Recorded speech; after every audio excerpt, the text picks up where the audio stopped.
Hey, Hawkeye fans, Chad Leistikow of the Des Moines Register. My tone is a little softer because I'm actually in the middle of the press box. Tyler's got his own room. Tyler Tachman of the Des Moines Register. Tyler, we witnessed the Hawkeyes losing 26-0 to Michigan in the Big Ten championship game. We were commenting during the ball game that it had a feel to the Penn State game from September 23rd. When the game concluded, did you feel the same way about this game as you did that game? Yeah, it felt pretty similar. Both games down 10-0 at halftime. And then, was curious to see if Iowa was going to be able to change the narrative from what happened in that Penn State game. Didn't happen. I don't know. I feel for me at least, a lot of emotions to come out of this game because on one hand, Iowa was beaten pretty thoroughly. On the other, it was kind of what was expected almost, from odds makers. But I don't know. It just, a lot of what Iowa had to deal with this season. And, I don't know. It's just a lot kind of going on and difficult to kind of put it into, one sweeping description. Yeah.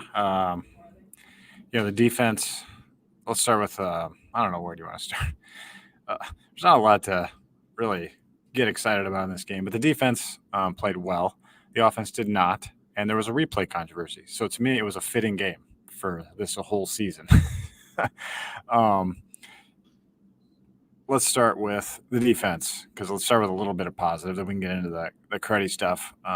They hold Michigan to 213 yards. I just tweeted a stat that the 3.3 yards per play for Michigan was the lowest of the Jim Harbaugh era. And as we know, he started in 2015 with Jake Rudock as quarterback. So he's been doing this a while. To have basically the worst offensive performance of the Harbaugh era, and yards-wise, I wouldn't say it felt that differently from that. It felt like the Iowa defense really, really, really played well. And all the Michigan fans in the media next to us were just like, "Oh, this offense sucks! Wow, like what the heck?" And it was clear that the Iowa defense bottled up the Michigan offense. It just was the same old story on the other side of the ball. It's like the offense for Iowa just couldn't do anything, and we knew Michigan's defense was good, but this was just sort of an emblematic of what this offense has been all year. So kudos to the defense, I guess, first out. And Iowa's defense was put in unfavorable circumstances. You look at the long punt return, 2 fumbles that Deacon Hill had in near Iowa's own goal line. And so, I mean, Iowa's defense did a good job with what they had, but they were put with their backs up against the wall multiple times. And Iowa's offense didn't really get anything going. But not only that is that they hurt the defense. They hurt the other side of the ball as well, as on top of not having success with what they were doing. So Iowa's defense just didn't get a whole lot of help from the other sides of the ball. And it does kind of underscore the offensive issues. And obviously Brian Ferentz not coming back after this season. It's hard not to appreciate what Iowa has gone through to even get to this point, but also wonder what is the future going to hold for Iowa, because it's going to be difficult for them to even get back to the Big Ten championship moving forward. The Big Ten landscape is changing. Who's going to be the new offensive coordinator? There's just a lot of shifting pieces, a lot of emotions. I don't know if bittersweet is the right word, but it does feel like, in a loss, you can appreciate what Iowa went through this season, but also know that there is clearly a gap between where they are and where Penn State, Ohio State, Michigan, and then soon to be like Washington. It's late. I'm trying my best here. Washington and Oregon are, so.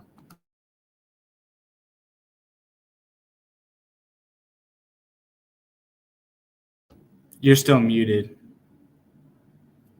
We're doing great. We're doing fantastic. Yeah, this is quite the podcast. Almost 1 a.m. here. We're gonna go. I'm gonna churn through a few numbers here from the game. First, let's start with the Iowa defense once again. Held Blake Corum to 16 carries for 52 yards. His longest run was 6 yards today. That was the touchdown after the Deacon Hill fumble. As a team, Michigan, 34 carries, 66 yards. J.J. McCarthy, 22 of 30 for 147 yards. The only key number there that you'd like to see better from the defense was no turnovers. Michigan with 36 minutes of time of possession. So they still had the ball quite a bit, but really didn't do too much overall.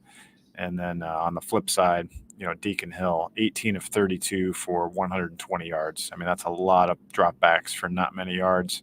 The longest play for either team was a 19-yard pass to Addison Ostrenga, and it was late in the game. Michigan's longest play was a 17-yard run by Donovan Edwards at the very end of the first half. So it was like Iowa was in prevent defense. They ran at 17 yards. That was pretty much it for for the big plays today. So no 20-plus yard plays. Iowa's offense rushing 24 carries for 35 yards, long of 6. So really disappointing to only get a long rush of 6 yards, Tyler. Kind of thought they had to pop one. Really couldn't do that at all today. And I thought it was a big deal when Jennings Dunker was out. Logan Jones did come back, but Nick DeYoung starts at right tackle, gets a couple false starts. Offense just really never got it going at all. And it's hard to – it's all kind of a problem, I guess. But where would you kind of put, the offensive blame today? It's easy, especially after a game like this, to point at scheme. And, after Iowa wins, it kind of gets lost in the shuffle of, well, this is the brand of football Iowa plays. But I thought especially so today, the scheme stood out as an issue because the way that Iowa plays with its tight ends and its running, it needs to be consistent. They're not going to be heaving these long balls over and over again and going for the big plays. They have to hit stuff consistently, get in a rhythm, and it's pretty obvious this offense wasn't built for that. And look, we all know all the guys that they've had hurt. That hasn't helped at all. But I'm just curious as to whoever the new offensive coordinator is, and this is my personal opinion, that they need to get – Kirk Ferentz needs to give them some jurisdiction to make it their own offense. It can't just be a continuation of the scheme that has been, what it's been under Brian Ferentz. It can't just be a continuation of that if Iowa wants to be able to adapt and move toward the modern game, which Kirk Ferentz isn't an advocate of upheaving his scheme, and that's become pretty clear. But Iowa has seemed to, with NIL space, with the portal, slightly move the needle a little bit to how they approach things. I think with whoever's the new offensive coordinator, there needs to be some latitude to change things up a little bit, to make things more modern, I guess you could call it, to be an appealing landing spot for wide receivers and other playmakers, and not necessarily just tight ends and running backs. So to me, the scheme, that I guess that stood out. I don't know if you would say today, but whatever comes next, it feels like there needs to be some slight kind of change. Well, Michigan clearly had Iowa well, wasn't too afraid of what Iowa was going to do and pretty much knew what I was going to do. Not, obviously the sign stealing thing, wasn't a factor today, but first play of the game, Iowa runs a bootleg and completes the pass for 0 yards. So they were clearly ready for that. There's really not much Iowa can do in the passing game currently. That's one of the things, and they knew that, and they stopped it. Still Addison Ostrenga ends up with 7 catches for 50, Caleb Brown 5 for 34. So they kind of chipped away with those two guys. But again, just not much there. Kirk Ferentz was asked kind of about that after, and yeah, he pointed to the fact he pointed to the injuries. He said we would have been a better offense with Cade McNamara, with Luke Lachey, with Eric All, and obviously a serious drop off at quarterback in his mind. And Deacon Hill's eyes were, I don't know if you noticed that, Tyler, were very red. Clearly he had been crying, really upset, sad, I guess, with this outcome. So very, very disappointing day for the offense. 155 yards total on 56 plays. So, again, another sub-200 game for Brian Ferentz, who gets an unsportsmanlike penalty call that, it probably didn't make a difference in the grand scheme of things. But it's just sort of, and I don't think many Iowa fans probably could blame him. Kirk Ferentz, kind of sounding off on replay after the Deacon Hill fumble or incompletion that was ruled a fumble after review. So, they told, I'm going to write more about it. I'll go through the comments, but basically they told Kirk that his arm wasn't going or was going forward, but his hand wasn't. I don't know. It was something like that. It was weird. And he's like, I didn't know that was mechanically possible. So whatever. The replay was not the reason they lost the game, but it was just kind of like, as I wrote in my column, like kind of twisted the knife on the whole deal.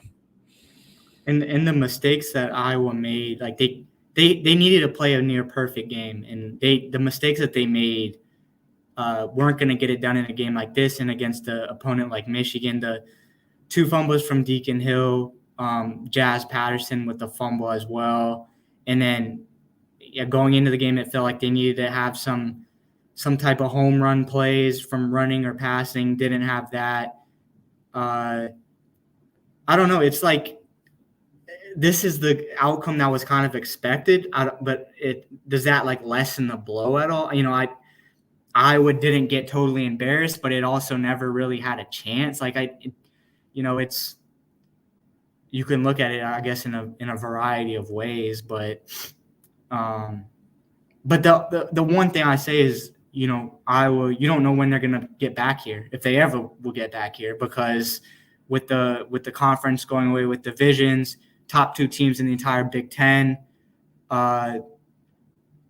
making it, and so there's a good chance that they might not, make it back in the modern Big Ten, or soon to be modern Big Ten. So I'm just curious to see where, with all that's changing in the landscape of things, what the long-term future is for Iowa, because obviously the game is changing, the landscape is changing. Kirk Ferentz has indicated that he wants to continue coaching, but he can't coach forever. What does the future of the Iowa program look like, in this new Big Ten?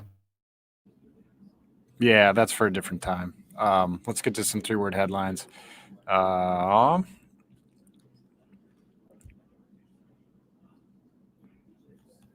Sorry.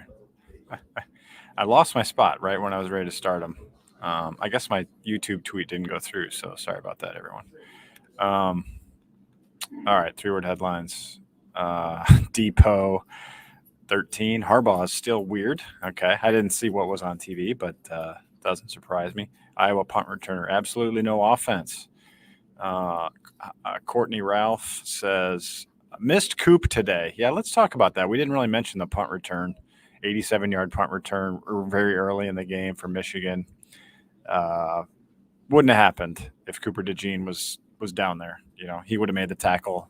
John Nestor and Cohen Entringer did not make the tackle, and they ran from the 8 to the other 5, 87 yards, set up their first touchdown. So, yeah. And I would say the little bit that Michigan did do, a lot of times they were picking on Deshaun Lee. So the Cooper DeJean injury really was impactful in this game. But I felt like Iowa's defense did a good job of, even without Cooper, it wasn't like a noticeable drop off. And Iowa made Michigan's offense look like less than mediocre. J.J. McCarthy didn't really have a good game. Blake Corum, he scored touchdowns, but he didn't break any long ones or anything like that. So I thought, Deshaun Lee, and there was things I'm sure he could have done better, but I thought he did a pretty good job of stepping in and, didn't make any fatal mistakes or any deep balls. Iowa's defense, I thought, was, outstanding and really made the game actually close for what the time that it was. TC Hawk fan, he CC'd you on this one, said 68-3, which is the combined score of the 2021 and 2023 Big Ten championship games. So yeah, that's pretty tough to swallow. I mean, you understand with the offense as anemic as it was, banged up as it was, but still, you should be able to score more than 3 points. They scored one offensive touchdown in 3 Big Ten championship games. So pretty disappointing across the board there. David O says, goodbye, Brian. I feel like this one's sort of, for anyone kind of thinking, maybe they shouldn't have fired Brian. Like, this is pretty bad. This was pretty bad.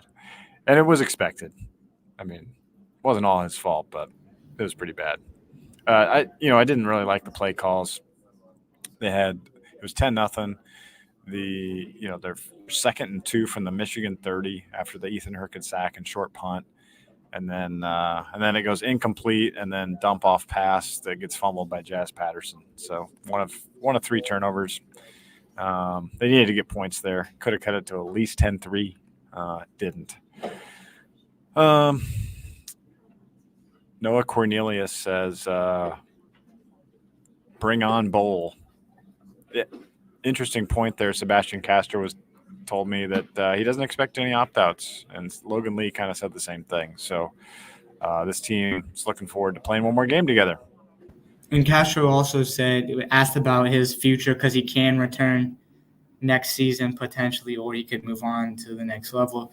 Said he has to figure out what's best for him and his family. So basically, a non-answer. But he's one guy that if he comes back next season, he could be probably one of the best defensive backs in the nation. So.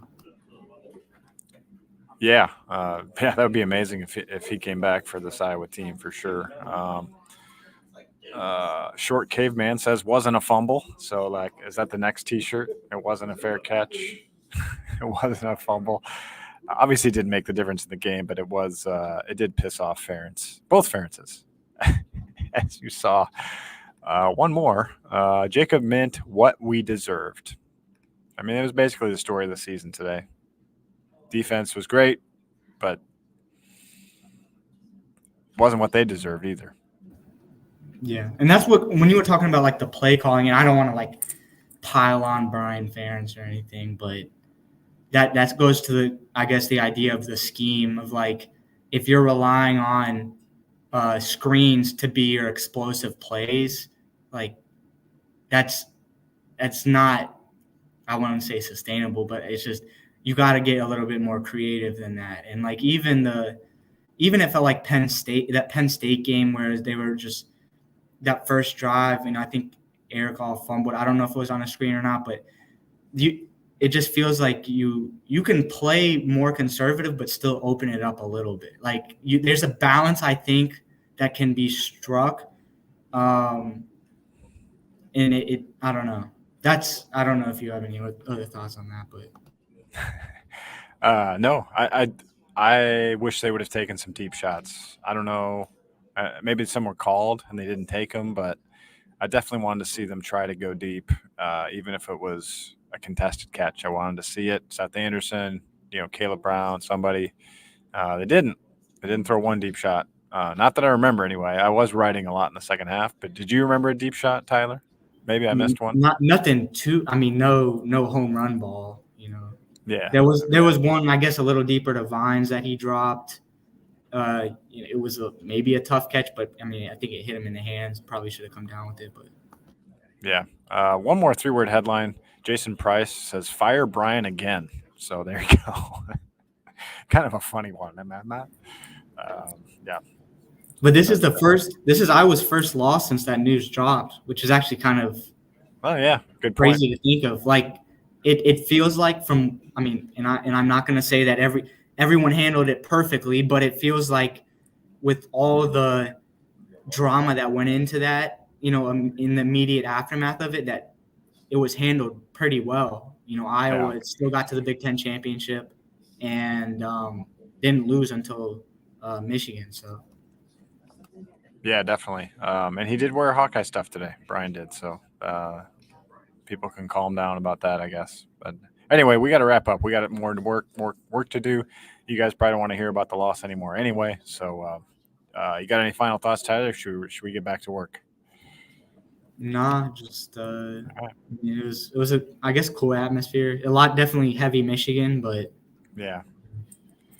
And now you get to watch Iowa get Iowa basketball try to take on the number one basketball team that just lost the other day, and you're going into Mackey Arena. That'll be interesting. Purdue tied for last in the Big Ten currently. So.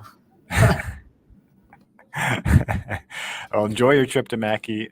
Thank you. We'll have bowl coverage tomorrow. It'll probably be the Citrus Bowl, almost for sure. Be the Citrus Bowl, probably Ole Miss, but it could be Tennessee. But Iowa, almost 100% a lot. 99. I'll say 99.6% sure they're going to the Citrus